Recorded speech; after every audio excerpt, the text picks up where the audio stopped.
combo din kami dyan. Oo, ayan nandiyan na pwede ko sa akin. Yay! Ano gagawin dito? Ano, i-stamp nyo lang po ito, sir. Lahat ng brand po namin, Oo. i-stamp lang po. Ikot lang po kayo doon, sir. Tapos may mga stamp po doon, i-stamp lang po. Tapos, Tapos, pagka napuno na po ito, pag napuno nyo na po lahat ng stamp, punta po kayo sa counter, meron po doon spin the wheel. So, pwede po kayo manalo doon. so yun na mga kapastid, no? Merong stamp na binigay sa atin ng Posh. So ikot lang daw tayo dito sa butik nila. Ayan, no? Then punuin lang daw natin itong nakikita nyo sa harapan ko. At magkakaroon daw ng free spin, no? Ayan, so let's go! Let's do this!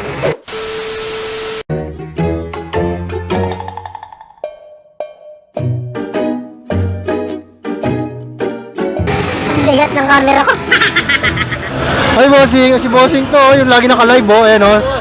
Shoutout sa mga pamilya ko, yun na yun. Shoutout sa pamilya Constantino. Kung halimbawa gusto niyo ng Posh, meron tayo sa Quezon Ave at meron din tayong bagong branch sa General Trias, Cavite. Boss, after neto, saan pupunta po? Ayan sir, pag natapos ko po ito lahat tatakan, na po kayo dun sa ating spinning para mapaglaro po kayo. Okay. So, yun. Maraming salamat kay sir at followers tayo. Ayan. So, thank you. So, proceed na tayo sa cashier daw nila para makapag-spin. So, yun mga kapastid, no? Hindi tayo nanalo ng jackpot sa Posh. But anyway, masaya yung nangyari, no? At yun, i-like nyo yung page ng Posh at saka Posh General Trias Cavite, no?